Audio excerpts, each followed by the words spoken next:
तरह आज भी अपने अंडे पकोड़े का ठेला लेकर बाजार में खड़ी थी और आवाज लगा रही थी, अंडे पकोड़े खा लो, गर्मा गर्म अंडे पकोड़े, आओ आओ अंडे पकोड़े खाओ खाओ, गर्मा गर्म अंडे पकोड़े। लेकिन कोई भी राधा के अंडे पकोड़े खाने के लिए उसके ठेले पर नहीं आया। तभी बगल की समोसे वाली शीला ने कहा, राधा दीदी, धंधे का बहुत बुरा हाल चल रहा है। गाँव में कोई भी बाहर का सामान नहीं खा रहा क्योंकि गाँव वालों के पास पैसे ही नहीं है। अब पैसे नहीं होंगे तो खर्चा कैसे करेंगे? हाँ शीला, आएंगे भी कहाँ से? इस साल बारिश नहीं हुई है और फसलें भी गर्मी की वजह से खराब हो गई हैं। और हमारे गांव में तो ज्यादातर लोगों की खेती का ही काम है, ऐसे में उनके पास पैसे ही नहीं है। थोड़ी देर और बीत गई, तभी वहाँ पर एक ग्राहक आया और राधा से आकर कहने लगा, राधा दीदी, आपके अंडे पकोड़े की खुशबू ना बहुत अच्छी आ रही है, जरा मेरे लिए भी तो अंडे पकोड़े लगा दो। जी जी भैया, आप रुकिए, मैं अभी लगा देती हूँ आपको अंडे पकोड़े। राधा ने ग्राहक को अब गर्मा गर्म अंडे पकोड़े लगाकर दे दिए। ग्राहक ने जैसे ही पहला अंडा पकोड़ा खाया तो कहने लगा, वाह दीदी, तुम्हारे अंडे पकोड़े का स्वाद तो बड़ा ही गजब का है, बस थोड़ी चटनी मुझे और दे दो। राधा ने उसे थोड़ी चटनी दी। ग्राहक अंडे पकोड़े खाने लगा और तभी ग्राहक से राधा ने कहा, भैया बुरा ना माने तो आप एक बात बताओगे, आज बड़े दिनों के बाद आप यहाँ आए हैं, क्या बात है? आजकल तो आप आते ही नहीं है। क्या बताऊं राधा दीदी, आपको तो पता है कि गांव में ज्यादातर लोगों का काम किसानी करना है और इस बार बारिश तो हुई नहीं। सभी की तरह मेरे भी खेत सूखे पड़े हैं और फसलें भी खराब हो गई हैं, इसलिए इतने पैसे ही नहीं है कि बाजार आकर कुछ खरीदें। ऐसा कहकर अब ग्राहक भी वहाँ से चला जाता है। राधा बेचारी ये बात सुनकर और उदास हो जाती है और अपने मन में कहती है, हे भगवान, अगर बारिश नहीं हुई और ऐसा ही चलता रहा तो गाँव में फसलें ही नहीं होंगी और मेरा ठेला भी नहीं चल पाएगा। फिर भला मैं अपने घर का खर्चा कैसे चला पाऊंगी? भगवान हम पर इतना कहर मत बरसा और बारिश कर दी। राधा शाम को घर आ जाती है तो देखती है कि उसका पति शंभू उसका कई देर से इंतजार कर रहा था। वो राधा को आते देखकर उससे बोलता है, राधा आ गई तू, मैं कब से तेरा इंतजार कर रहा था। रसोई घर में जाकर देख, मैं कुछ हरी सब्जियां और कुछ चावल लाया हूँ, जाकर जल्दी से खाना बना दे, बड़ी भूख लगी है। ठीक है जी, आप और अंकिता हाथ मुंह धोकर आइए, मैं जल्दी से खाना बना देती हूँ और फिर हम सब साथ में बैठकर खाना खाएंगे। राधा अंदर जाती है और रसोई में देखती है तो कुछ हरी सब्जियां और राशन रखा हुआ था। राधा भी अब जल्दी से खाना बनाती है और परोस देती है। सभी लोग पेट भरकर खाना खाते हैं और उसके बाद अंकिता अपने कमरे में चली जाती है। तब राधा ने अपने पति से कहा, अजी लगता है आपका काम अच्छा चल रहा है, अच्छी मजदूरी मिली है आपको, तभी तो बहुत दिनों के बाद आप ये हरी सब्जियां और इतना सारा राशन लेकर आए हैं। अरे नहीं राधा, ऐसी कोई बात नहीं है, दरअसल घर में राशन नहीं था, मैं जानता हूँ, इसलिए आज मैं सेठ जी से थोड़ा उधार लेकर ये सब कुछ लाया हूँ। गांव में बारिश नहीं हो रही है, इसलिए खेती का काम ही रुका हुआ है, तो मुझे भी कोई काम कैसे देगा भला?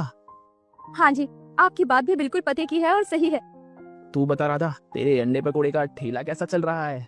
अजी मेरा भी वही हाल है, अब आपको क्या बताऊं, हमारे साथ साथ सभी गांव वाले भी बहुत परेशान हैं। अब तो भगवान ही हमारा कुछ भला कर सकते हैं बारिश करके। ऐसे ही कुछ समय बीत जाता है। एक दिन की बात है, अंकिता अपनी माँ के पास आती है और कहती है, माँ आज मेरी स्कूल की छुट्टी है तो मैं आपके साथ चलती हूँ, अंडे पकोड़े बनाने में आपकी मदद करवा दूंगी, आप मुझे अंडे पकोड़े बनाना सिखा देना। ठीक है अंकिता, आखिर तेरे आगे मैं अपनी चला भी नहीं सकती हूँ, तो मेरे साथ चल। राधा और अंकिता अंडे पकोड़े का ठेला लगाती हैं। राधा आवाज लगाकर अंडे पकोड़े बेच रही थी, अंकिता बेसन फेंट रही थी और अपनी माँ के कामों में मदद कर रही थी। 2 दिन ग्राहक अंडे पकोड़े खा रहे थे। तभी अंकिता ने अचानक देखा कि एक गाय का बछड़ा रोड से जा रहा था और तेजी से एक गाड़ी आ रही थी। अंकिता समझ गई कि इस गाय के बछड़े का एक्सीडेंट हो सकता है, इसलिए नन्ही अंकिता दौड़ कर गई और बछड़े को रोड से साइड हटा दिया। लेकिन ऐसे में अंकिता का एक्सीडेंट हो गया, उसके पैरों में चोट आई। तभी कुछ लोग वहाँ आ गए और राधा भी दौड़कर वहाँ गई और रो रो कर कहने लगी, मेरी बच्ची अंकिता, ये सब क्या हो गया? अरे कोई मेरी मदद करो, मेरी बेटी को हॉस्पिटल पहुँचाओ। कुछ लोगों ने राधा की मदद की और अंकिता को हॉस्पिटल पहुँचाया गया। डॉक्टर ने अंकिता का इलाज शुरू कर दिया। तभी वहाँ पर शंभू भी आ गया। थोड़ी ही देर में डॉक्टर बाहर आए और राधा और शंभू से कहने लगे, देखिए, आपकी बेटी के पैरों में बहुत चोट आई है, उसका ऑपरेशन करना पड़ेगा, इसके लिए 1 लाख रुपए की जरूरत होगी। आप जल्दी से ये पैसे जमा करवा दीजिए, तभी ऑपरेशन शुरू हो पाएगा। डॉक्टर साहब, आप पैसों की बिल्कुल भी चिंता मत कीजिए, मेरी बेटी का इलाज तुरंत शुरू कर दीजिए, मैं जितनी जल्दी हो सके पैसे जमा करवा दूंगी। डॉक्टर के जाने के बाद शंभू राधा से बोला, राधा, तुमने डॉक्टर से बोल तो दिया कि 1 लाख का इंतजाम हो जाएगा, लेकिन इतनी बड़ी रकम का इंतजाम भला हम कैसे करेंगे? अजी ये तो मैं भी नहीं जानती, लेकिन कुछ ना कुछ करके हमें पैसों का इंतजाम करना होगा। फिलहाल तो मैं अपने अंडे पकोड़े का ठेला लेकर जा रही हूँ, गाँव गाँव में घूम घूम कर बेचूंगी, तब तक आप यहाँ पर रहकर अंकिता का ख्याल रखिए। राधा ऐसा कहकर वहाँ से चली जाती है और गाँव में आवाज लगाकर धूप में अंडे पकोड़े बेचने लगती है। अंडे पकोड़े खा लो, अंडे पकोड़े, गर्मा गर्म अंडे पकोड़े, स्वादिष्ट चटनी के साथ अंडे पकोड़े। राधा घूम घूम कर अंडे पकौड़े बेचते हुए थक गई और वो एक बड़े से पेड़ के नीचे आराम करने लगी। साथ ही रो रो कर अपने आप से कहने लगी, हे भगवान, मेरी बेटी कैसे ठीक होगी? इतनी बड़ी रकम का इंतजाम कैसे होगा? मेरे अंडे पकौड़े तो बिक भी नहीं रहे। भगवान, अब आप ही हमारी कुछ मदद करो। राधा ऐसा कहकर रो रही थी कि तभी सामने से एक बहुत सुंदर स्त्री आई और कहने लगी, बहन, तुम रो क्यों रही हो? भला तुम्हारी दर्द भरी आवाज से मुझे तुमसे पूछने आना ही पड़ा कि तुम्हारी इस दर्द का कारण क्या है। राधा ने उस सुंदर स्त्री को सारी बात बताई। ये सुनकर वो सुंदर स्त्री बोली, बहन, पहले तो तुम मुझे अंडे पकौड़े खिलाओ, उसके बाद मैं देखती हूँ कि मैं तुम्हारी क्या सहायता कर सकती हूँ। राधा ने उसे गर्मा गर्म अंडे पकौड़े बनाकर दिए। उस सुंदर स्त्री ने अंडे पकौड़े खाए और राधा को एक सोने का सिक्का देते हुए बोली, बहन, ये सोने का सिक्का रख लो, ये तुम्हारे बुरे वक्त में काम आएगा। राधा ने सोने का सिक्का देखा और वो बोली, इतने से अंडे पकौड़े के लिए सोने का सिक्का? नहीं नहीं बहन, रहने दो। तुमने मुझे बहन कहा, मैंने तुम्हें अंडे पकौड़े खिला दिए। तुमसे अंडे पकौड़े के लिए मैं सोने का सिक्का नहीं ले सकती। तुम ये समझो कि तुम्हारी बहन ने तुम्हें अपनी तरफ से मुफ्त अंडे पकौड़े खिलाए हैं। ठीक है बहन, तुम मुझे यहाँ पर कल फिर से मिलना, मैं अपनी सहेली के साथ आऊंगी, तुम उसे अंडे पकौड़े खिलाना। ऐसा कहकर वो सुंदर स्त्री चले गई। दूसरे दिन राधा फिर से अंडे पकौड़े का ठेला लेकर उसी जगह पर आई तो वो सुंदर स्त्री अपनी कुछ सहेलियों के साथ आई और बोली, लाओ बहन, हम सबको अंडे पकौड़े खिला दो। हाँ हाँ बहन, अभी लगाती हूँ। राधा ने अब सभी को अंडे पकौड़े लगाए। सभी ने अंडे पकौड़े खाए और राधा की बहुत तारीफ की। फिर सभी ने एक एक सोने का सिक्का राधा को दिया। राधा ने उन सिक्कों को लेने से मना कर दिया। तब वो सुंदर स्त्री बोली, राधा, लगता है हम लोगों को तुम्हें अपनी सच्चाई बतानी पड़ेगी। ऐसा कहकर देखते ही देखते वो सारी सुंदर स्त्रियां परियों में बदल गयी। तभी परी विशाखा बोली, राधा, हम सभी परियां हैं, इस पेड़ पर हमेशा हमारा आना जाना होता है। राधा, तुमने मुझे अपनी बहन कहा, तो मैं और हम सभी सहेलियां भी तुम्हारी बहनें हुई और बहन ही बहन की मुसीबत में मदद करती है। इसलिए तुम ये सोने के सिक्के ले लो, इसे बेचकर अपनी बेटी का इलाज करवा लो। और हाँ, इसके सिवा भी अगर तुम्हारी किसी भी तरह की हम मदद कर सके तो हमें खुशी होगी। बहन, तुम्हें हमारी एक और मदद करनी पड़ेगी। हमारा गाँव बहुत खुशहाल है, लेकिन कई दिनों से बारिश न होने की वजह से हमारे गाँव में बहुत गरीबी है। गाँव वालों में कोई खुशी नहीं है। तुम इस गाँव में बारिश करवा दो ताकि सबकी फसलें और काम धंधा बिल्कुल अच्छा हो जाए। ठीक है बहन, तुम जाओ और अपनी बेटी का इलाज करवाओ। जैसे ही तुम अपने घर वापस आओगी, इस गांव में बारिश भी बहुत अच्छी होगी और सभी की फसलें भी लहराने लगेगी। ऐसा कहकर परियां गायब हो गई। राधा उन सिक्कों को लेकर पहले सुनार के पास गई। उन्हें सुनार को बेचकर पैसे लिए और अस्पताल जाकर डॉक्टर को दिए और अपने पति को सारी बातें बताई। ये सुनकर शंभू भी बहुत खुश हो गया। डॉक्टर ने अंकिता का इलाज किया। अंकिता जल्दी ही ठीक हो गई। वो लोग घर वापस आ गए। उसके बाद गाँव में झमाझम बारिश हुई और धीरे धीरे सभी की फसलें बहुत अच्छी हो गयी। गाँव खुशहाल हो गया। इस तरह शंभू का काम भी चल निकला। राधा का अंडे पकौड़े का ठेला भी बहुत अच्छा चलने लगा।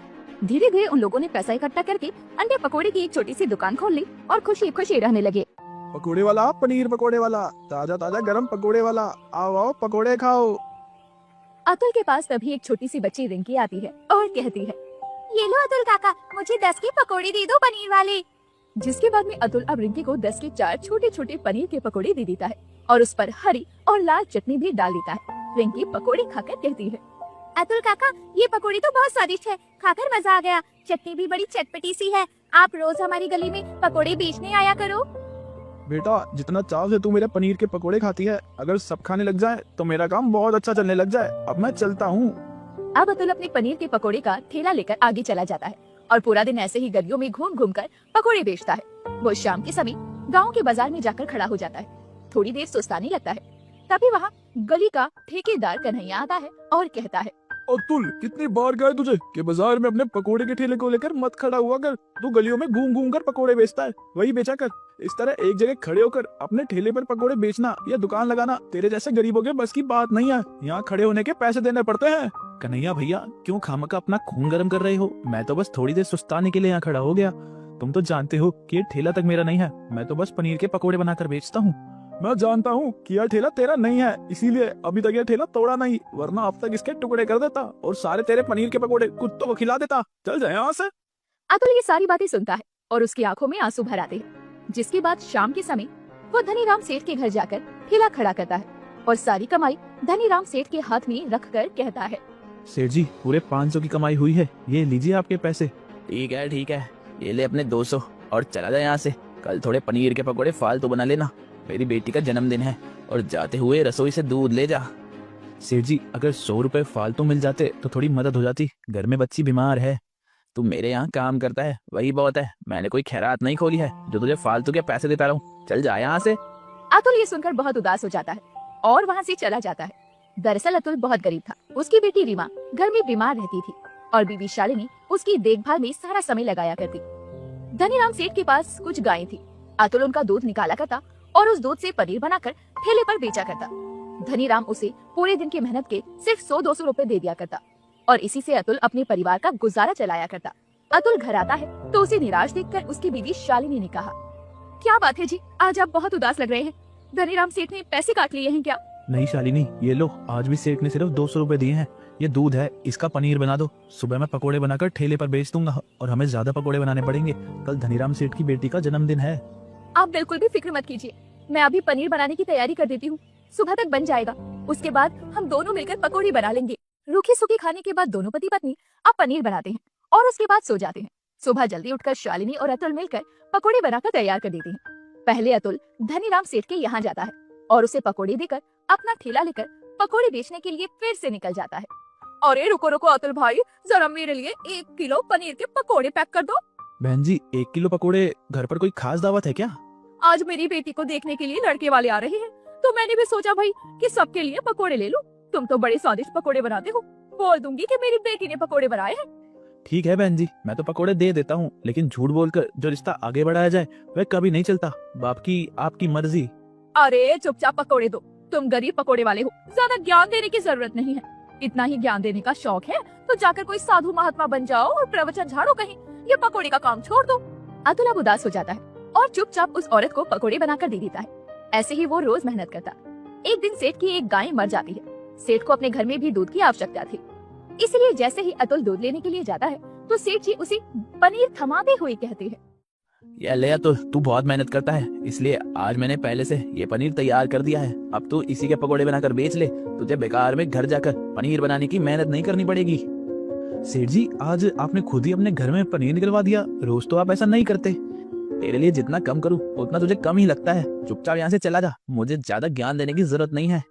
अतुल बिना बहस के वो पनीर उठाकर अपने घर आ जाता है। शालिनी भी जब उस पनीर को देखती है तो कहती है, जो सेठ चाय से मक्खी भी चूस ले, उसने खुद पनीर तैयार करवा कर दिया है। अजी जरूर कुछ न कुछ झोल है। हाँ, मुझे भी यही लगता है। वह सेठ तो कभी भी किसी के काम नहीं आता, फिर उसने मुझे बना बनाया पनीर कैसे दे दिया? शालिनी थोड़ी बहुत पढ़ी लिखी थी और उसने बाजार में मिलने वाले केमिकल के बारे में पढ़ा था, जिसे पनीर पर डालते ही उसकी शुद्धता की जांच हो जाती है। अब शालिनी अपनी साड़ी के पल्लू में बंधे हुए कुछ पैसे निकालती है और केमिस्ट की दुकान से वो केमिकल लेकर आती है। जैसे ही वो केमिकल को पनीर पर डालती है तो वो काला हो जाता है और शालिनी कहती है, अजी ये देखिए, ये मिलावटी पनीर है। ये सेठ की गाय का पनीर तो हो ही नहीं सकता, क्योंकि अगर ये शुद्ध पनीर होता तो इसका रंग नहीं बदलता। ये रंग तो बिल्कुल काला हो गया है। इसका मतलब ये है कि ये नकली पनीर है। तभी बोलूं, उस सेठ ने मुझे बना बनाया पनीर कैसे दे दिया? मैंने सुना था कि उसकी एक गाय कई दिनों से बीमार थी। मुझे लग रहा है कि वह चल बसी और सेठ ने लालच के चक्कर में मुझे यह पनीर दे दिया। अब आप क्या करेंगे जी? घर में बेटी भी तो बीमार है, इसी के पनीर पकौड़े बनाकर बेच देते हैं। बिल्कुल नहीं शालिनी, मेरे लिए मेरा परिवार जरूरी है, लेकिन मेरा काम भी उतना ही जरूरी है। मैं ऐसे खराब पनीर के पकौड़े बनाकर नहीं बेचने वाला हूँ। जैसे हमारी बेटी है वैसे ही रिंकी और भी न जाने कितनी बच्चियाँ मुझसे पनीर के पकौड़े खरीद कर खाती हैं। उन्हें कुछ हो गया तो जो हाल हमारा है वह उनके माता पिता का होगा। क्या तुम ये देख पाओगी? आप बिल्कुल भी फिक्र मत कीजिए। अब जो भी फैसला लेंगे मैं जिंदगी भर उसमें आपका साथ दूंगी। इसके बाद में अब अतुल तुरंत सेठ जी के पास जाता है और सेठ जी को सारी बातें बताता है। ये सब सुनने के बाद सेठ ने कहा, सुन अतुल, तू काम करने बैठा है और मैं काम करवाने। तू एक गरीब पनीर पकोड़े वाला है जिसके पास खड़े होने के लिए एक स्थिर जगह तक नहीं है। अगर मैंने तुझसे एक काम भी छीन लिया ना तो तेरा पूरा परिवार सड़क पर आ जाएगा। इसलिए चुपचाप जो जैसा दिया है उसी का पनीर पकोड़ा बनाकर बेच दे। साहब, मुझे आपकी नौकरी नहीं करनी, मैं कुछ भी कर सकता हूँ, लेकिन यह सब नहीं। मैं किसी की सेहत के साथ कभी खिलवाड़ नहीं करूंगा। मैं भले ही गरीब पनीर पकोड़े वाला हूँ, लेकिन धोखेबाज नहीं। चल चल ठीक है, जा यहाँ से, मैं भी देखता हूँ कि कौन देता है तुझे काम। सेठ भी अब उसे धुतकार कर नौकरी से निकाल देता है। शालिनी बहुत ज्यादा परेशान हो जाती है। इसके बाद वो अपने गले का मंगलसूत्र उतारकर अतुल को देती है और कहती है, आपने बहुत नेक काम किया है, जिससे हमें कई लोगों की दुआएं भी मिलेंगी। आप ये मंगलसूत्र सुनार को बेच दीजिए। शालिनी, तुम अपना मंगलसूत्र उतार कर मुझे कैसे दे सकती हो? जान है तो जहान है, और अपना खुद का पनीर पकोड़े का काम शुरू कर दीजिए। ऐसे 100 मंगलसूत्र आप पर कुर्बान है जी। आप मेरे लिए ऐसे 100 और बनवा देंगे। आप बस अपना काम चला लीजिए, फिर आप मुझे नया मंगलसूत्र बनवा देना। शालिनी की जिद पर अब अतुल बिना देरी के अगली सुबह मंगलसूत्र बेचकर पैसे ले आता है। वो अपने घर पर दूध लेकर आता है और उससे ताजा दूध का पनीर बनाकर शालिनी तैयार कर देती है। इसके बाद में अतुल एक बांस की टोकरी में पकोड़े भरता है और उसे अच्छे से ढककर बेचने के लिए गलियों में निकल जाता है। ले लो पनीर के पकोड़े ले लो, गर्मा गर्म पनीर के पकोड़े, 10 के 5, 10 के 5। कुछ ही देर में रिंकी भी अपने कई दोस्तों के साथ पकोड़े खाने आती है और सभी बच्चे पकोड़ों की तारीफ करने लगती हैं। मैंने तुझे बोला था ना, अतुल अंकल बहुत अच्छे हैं और उनके पनीर के पकोड़े तो कमाल के हैं। ये सब देखकर अतुल अपने मन ही मन में कहता है, अब मैं कैसे इन बच्चों को कुछ होने दे सकता था? अगर वे खराब पनीर खाकर इन्हें कुछ हो जाता तो मैं अपने आप को कभी माफ नहीं कर पाता। मेरी बेटी पता नहीं कभी ठीक होगी या नहीं, लेकिन मैं किसी और की सेहत को खराब नहीं होते देख सकता। इसके बाद में अतुल ऐसे ही बांस की टोकरी में पकोड़े बेचता है, लेकिन धीरे धीरे उसका काम चल निकलता है। कुछ ही दिनों में वो अपनी बीवी के लिए नया मंगलसूत्र बनवा देता है और एक ठेला भी खरीद लेता है। वो कन्हैया को कुछ पैसे देते हुए कहता है, अब मुझे भी गांव के बाजार में एक छोटा सा ठेला खड़ा करने की जगह दिलवा दो। यह रहे तुम्हारे 500 रुपए महीना। माफ करना अब्दुल भाई, कभी कुछ गलत बोल दिया हो तो तुम तो जानते हो कि मैं यहाँ का ठेकेदार हूँ और जहाँ जितने भी ठेले खड़े होते हैं मैं उनसे महीने के पैसे लेता हूँ। अब तुम पैसे दे रहे हो तो मैं तुम्हें जगह दे देता हूँ। अब कन्हैया अतुल को अपना ठेला खड़ा करने की एक परमानेंट जगह दे देता है। इसके बाद में अतुल भी अब अपने पनीर के पकोड़े के दाम थोड़े से बढ़ाकर अपना ठेला खड़ा करने लगता है। उसका काम अच्छा चलने लगा था। धीरे धीरे वो अपने बच्चे का इलाज करवाता है और उसकी बच्ची बिल्कुल ठीक हो जाती है। वहीं सेठ को जब अतुल के काम की पता चलता है तो वो कहता है, मैंने भी थोड़े से लालच में अपने ही पैर पर खुद को लाड़ी मार ली। अच्छा खासा अतुल की वजह से मुझे कमाई हो जाती थी, वह भी घर बैठे। मैंने बहुत बड़ी गलती कर दी। सेठ अपनी गलती पर पछताते रह जाता है। वहीं सेठ के निकाले जाने पर अतुल की किस्मत पूरी तरह से बदल जाती है और गरीब पनीर पकोड़े वाला अब अच्छा खासा कमाने भी लगता है और अपने परिवार की हालात भी सुधार लेता है। कभी कभी जिंदगी में हमें चुनौतियों का सामना करना चाहिए। क्या पता उन चुनौतियों का सामना करने के बाद हम सफलता की ऊंचाइयों को हासिल कर पाए, और अगर हम हार भी जाएंगे तो कम से कम तजुर्बा तो जीत ही जाएंगे। आपका क्या कहना है दोस्तों? हमें कमेंट करके जरूर बताएं।